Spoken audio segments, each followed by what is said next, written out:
พี่น้องเอ้ยเนาะ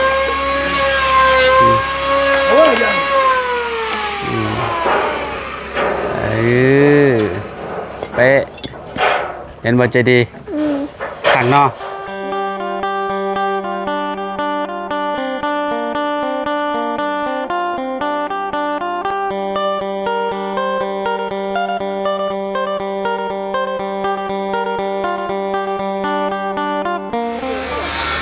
กราบสบายดีสวัสดีพ่อแม่พี่น้อง FC เบิร์ดสุขุสุคนเนาะบ่ว่าสิอยู่ในและกระต่างประเทศเด้อพี่น้องมาพบมาพอกันเนาะกับเฮาเนาะคือเก่าคือเดิมเพิ่มเติมคือเข้ามาทางบ้านน้องใจดีเพิ่นพี่น้องเนาะยามเช้าๆพี่น้องเนาะทางสร้างเพิ่นก็มาแต่เช้าๆเลยเนาะทางทีมงานสร้างแหล่ก็ได้พี่น้องเนาะมื้อนี้คือเห็นมาเต็มระบบเลยพี่น้องเนาะมาจากคนน่ะนี่6 คนเลยบ่มื้อนี้โอ้1 2 3 4 5 6 7 คนห้อยแม่นบ่ทีมสร้างพี่น้อยเนาะพุ่นน่ะเต็มหมดเลยได้พี่น้อยเนาะแสดงว่ามื้อนี้เพิ่นสิมาเฮ็ดให้มันแล้วเลยนะคิดว่าหลังคานี่พี่น้อยเนาะให้แล้วมื้อเดียวเลยคิดว่าเนาะเอาโอเคเดี๋ยวเข้าไปหาทางทีมงานสร้างแหล่เพิ่นก่อนพี่น้อยเนาะไปเบิ่งไปชมกันเนาะตอนนี้กำลังเริ่มมุงแล้วพี่น้อยเนาะเริ่มมุงหลังคาแล้วเนาะได้กำลังวางพี่น้องเนาะวางแผ่นหนึ่งอยู่เนาะไปเบิ่งไปชมกันพี่น้อยเนาะทางน้องใจดีสบายดีน้องใจดีพี่น้อยเนาะก็ให้น้องใจดีเพิ่นเอาน้ำไปให้ทางสร้างเพิ่นเนาะเป็นไดแม่บ่อยู่บ่โดยแม่ไปใส่ไปปลูกข้าวไปปลูกข้าวไปปลูกข้าวอันแม่แม่นบ่อยู่พุ่นบ่โอ้จังหน่อยจังลงไปเบิ่งพุ่นเนาะเดี๋ยวส่วนน้องใจดีกับน้องเลี้ยงน้องอันจริงๆลงไปพุ่นพี่น้อยเนาะตอนนี้ก็เบิ่งเฮือนนั่นน่ะทางน้องเพิ่นก่อนพี่น้อยเนาะสร้างเพิ่นกำลังลงมือมุงเนาะจริงๆเนาะจะว่าจริงๆเลยน้องใจโอ้ยน้องใจดีพี่น้อยเนาะกำลังมุงพี่น้อยเนาะสบายดีหัวหน้าโดยนี่เอาให้น้ำสร้างแหล่นี่ก็ได้เอาให้เบิ่งเลยเอาไปโดยมื้อนี้คือมาหลายคนแท้มาครบกันเลยเนาะเบิดเลยทีมเพิ่นมา1 2 3 4 5 6 7 คนเลยพี่น้องเนาะป๊าดโตเนาะจะคิดว่ามื้อนี้เพิ่นสิมุ่งแล้วอยู่ว่าจังว่าโอ้โหแล้วอ้ายว่าเพราะว่าเพิ่นมาหลายเด้เนาะคิดว่าแล้วมื้อนี้เนาะมุ่งเนาะ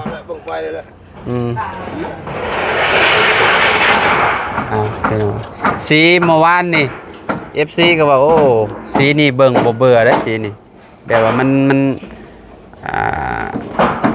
เบิ่งแล้วมันคือแบบเบิ่งได้ตลอดนะเนาะน่าจะดีเนาะสีอันยังก็เจ้าห้องสีเปลือกมงคุดมงคุดเนาะนี่เนาะสีช็อกโกแลตเนาะแบบนี้คันว่าเอาไปส่งใส่น้ำอยู่กล้ากินอยู่บ่กินยังเอาสมุนมาเฮ็ดโกโก้เด้สีโกโก้เด้เราเคยกินบ่โกโก้ปั่นน้ำปั่นน้ำปั่นน้ำยังสีแบบนี้นะสีโกโก้เด้นี่นะเคยอยู่สีโกโก้เวลามันถึกแดดถึกยังมันก็สิแบบว่าเป็นแบบนี้แหละเลื่อมๆพี่น้อยเนาะไม้พาชลาเบิดจักตับและไม้พาชลาน่ะบ่สร้างแล่เบิดจักตับและไม้พาชลาเบิดตับ1เลย2เลยโอ้คันว่าบ่พอนี่ก็สิได้อันนั้นได้สั่งให้ทางอ้ายเพิ่นเอามาให้อีกพี่น้องเนาะยังเหลือฝากนั่นอีกเนาะโอ้คักและบาดนี่เนาะ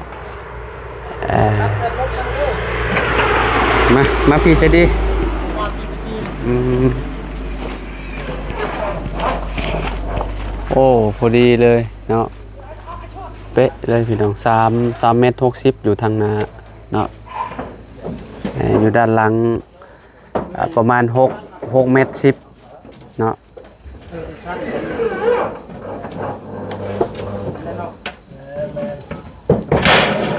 เป็นเอาขอบข้างขอบข้างข้างหน้าเนาะพี่น้องเอ้ยนี่จะดีกินข้าวเลย กินแล้ว ได้ยังกิน กินแล้วกินหอย หอยไปงมเมื่อวานนี่บ่ อืม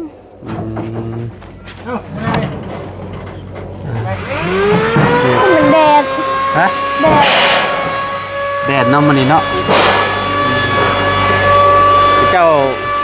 อันนั้นเมื่อนี่นะพี่น้องนั่นก็เจ้าซักข้าวอันน่ะพอน้องไก่เมื่อนี่นะเนาะ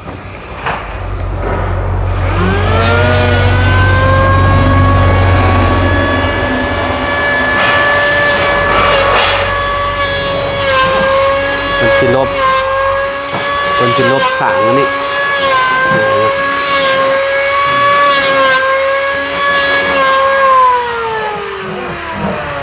เมื่อวานนี่สร้างพันยุทธเมื่อวานนี่เนาะคันว่าสังกะสีมาไว้กับอันเมื่อนี้น่าสิได้แบบติดพวกเส้นพวกหยังมันแต่ว่าพวกวงกบวงกบนี่ก็ต้องรอแหละรอทางบ่าวตูนครับอันบุญบรรปาเพิ่นเนาะเพราะว่าสุเพิ่นพากันหับเด้หับอันพวกวงกบวงกบเนาะ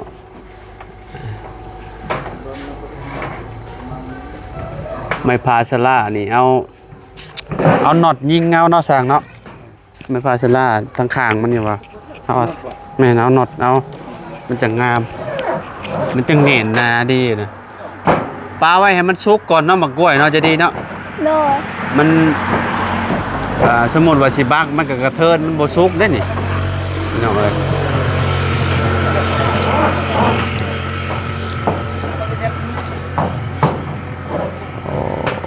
ใครเนี่ยแต่มัน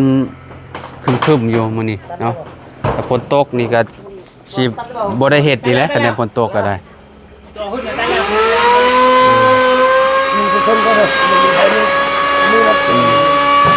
ลบขามมาเลยนี่ใส่แนวลบเลยนี่นี่เอาไว้เนาะ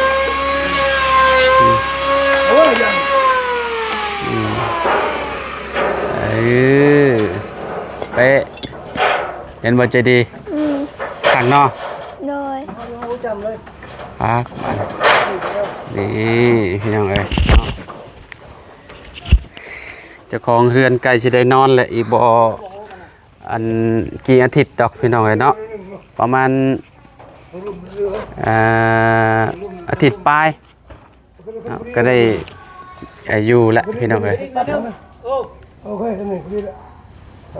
เอาตัดเรือเลยต้องใช้เวียดแคมมาให้บ้านคือบ้านเรือช่องแผ่นบ่สังกะสี ฮะ เรือช่องแผ่นบ่สังกะสี สังกะสีใช่ มันตัดมา บ่เราตัดมา10ผู้ลูกน้องเราตัดผิดเด้ลูกน้องเราตัดมาหลายเด้ใส่ขอบข้างเข้าไปคักเลยเนาะลุงน้องเราตัดหลายบัดนี้แล้วว่าบัดเฮ็ดเทือนหลังใหม่แล้วว่าอันสั่งน้ำลาวอีกเด้อแล้วว่าเทือนจะดีผัดเบิด8 แผ่นเด้เนาะจะดีเพราะว่าสั่งบัดสั่งหลายบาดนี้พี่น้องเอ้ยเนาะมันลดอันลุงน้องผัดเข้าใจผิดนะลุงน้องอันนั้นหลายใส่ตะปูบ่ฮะ ใส่น็อตก็บ่ น็อตเอาแล้ว มีน็อตน้อยบ่ฮะ ใส่น็อตน้อยๆได้ใส่ แต่ได้นอกบาทนี่ น็อตนี่มันจะใหญ่เพิ่นน็อตแม้นมันใหญ่โพดน่ะ จะบ่งามเลยน็อตดำก็ได้น็อตดำทงแม่นโอ้บ่อันนั้นเท่าเนาะแรกๆปลาเม่นก่อนได้บ่หรือว่าจังใดเดี๋ยวเฮาสิบัดแลเฮามาเฮาสิเอามาให้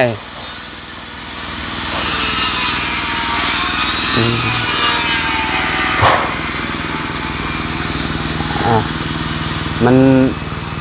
เห็นอะไรมันก็อันนั้นแหละเนาะ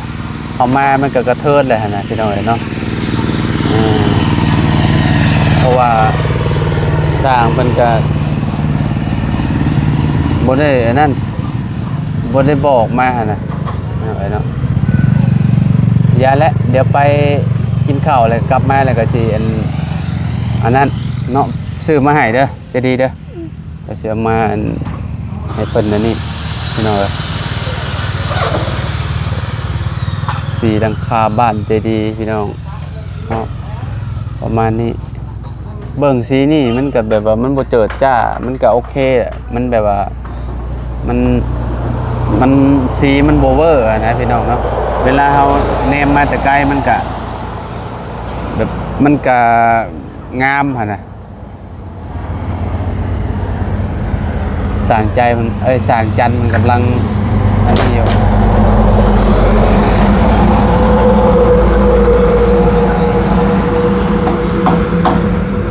นี่พ้นตกบ่อยู่นี่ บ่ได้ฝนตก ฮะ บ่ได้ฝนตก อยู่ในเรือนเขาคืออันนั้น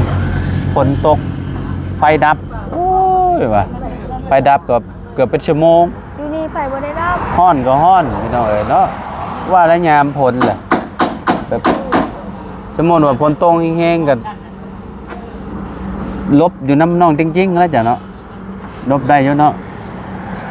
ห้องเราก็ปักไงเขาไปนอนนำกันแหละง่ายๆพอเจ้ามีเฮือนเจ้าแล้วนี่ก็สบายแล้วบ่โมย่านแล้วบ่ต้องไปใช้แล้วเนาะสมมุติว่ามี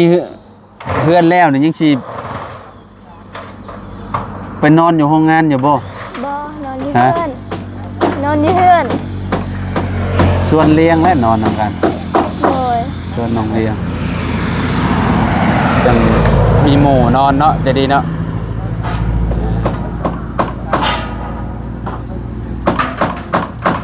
สบายเลยเนาะ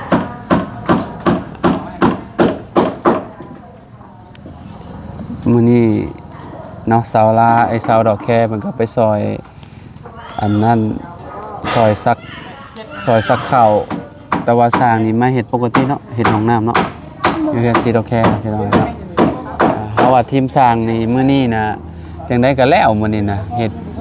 มุงหลังคาเฮือนใจดีนี่เพราะว่ามันแค่8แผ่นนะพี่น้องพี่น้อยเนาะถามเจ้าของเฮือนก่อนเป็นจังได๋หลังจากที่เห็นเพิ่นมุงเลยเนาะความรู้สึกตอนนี้ ดีใจ ดีใจ โดย ว่าดังๆดู ดีใจ ดีใจเสียงดีใจพี่น้องเอ้ยเนาะเสียงเพิ่นแบบเฮ็ดเบาเนาะ อ้าว เมื่อวานนี่ FC ว่าเจ้าเห็นคนหลายบ่เจ้าเก่งบ่เวลาเจ้าขอบคุณผู้ใหญ่เพิ่นแบบว่าเจ้าแบบว่าเห็นคนแล้วแบบว่ามันสิอยากเขินๆในอายบ่เรื่องแนวใดเวลาอยู่กันหลายนะเวลาขอบคุณเพิ่นน่ะ มันสิบอกว่าอะไร ฮะมันเป็นแบบใดความรู้สึกในตอนนั้นมันเป็นแบบใดเวลาเฮาเอามีนาบาวบ่เพิงบ่บุญบ้านบ่บุญสารวัตรแบบนี้จี้กล้องใส่เจ้าแบบนี้ให้เจ้าขอบคุณผู้ใหญ่แหละมันแบบในสมองนี่คิดอยู่บ่คือแบบมันเป็นแบบใดมันเคินบ่หรือว่ามันเป็นแบบใด มันคิดบ่ออก มันคิดบ่ออกแต่ว่าเฮาเรียบเรียงความเว้าแต่ว่ามันยากบ่ อยาก อืม เพราะว่าเขาอยากสิเว้ามันก็อยากเว่าบ่ได้ หรือว่า อ๋อ มัน อยาก เห็น บอก สายตาคนร้ายบ่เลยนะได้ มันเคยอยู่แต่ว่ามันอยากเขาอยากสิเว้า อืม มันก็บ่บอก ของมื้อนี่ยังอยากอายอยู่บ่แบบว่าเห็นแบบเวลาถ่ายทีมงานถ่ายกันหลายๆคนเวลาเอากล้องมาซูมแบบนี้นะ บ่ได้อายอะไร อืมแต่เวลาขอบคุณนี่มัน มันยาก เฮาเรียบเรียงความเว้าอย่างยากบ่ อืม อืมคิดว่ายังเขินยังอายอยู่บ่ได้จุดนั้นบ่อายแล้วเนาะ บ่ มันผ่านมาจากเดือนแล้วจ้ะวะ4เดือนล่ะ4เดือนจะเข้าเดือนที่5ล่ะพี่น้อยเนาะก็คือแบบคันว่าน้องเพิ่นอายนี่บ่แม่นละพี่น้อยเนาะมันจะดีเนาะอืมอ่า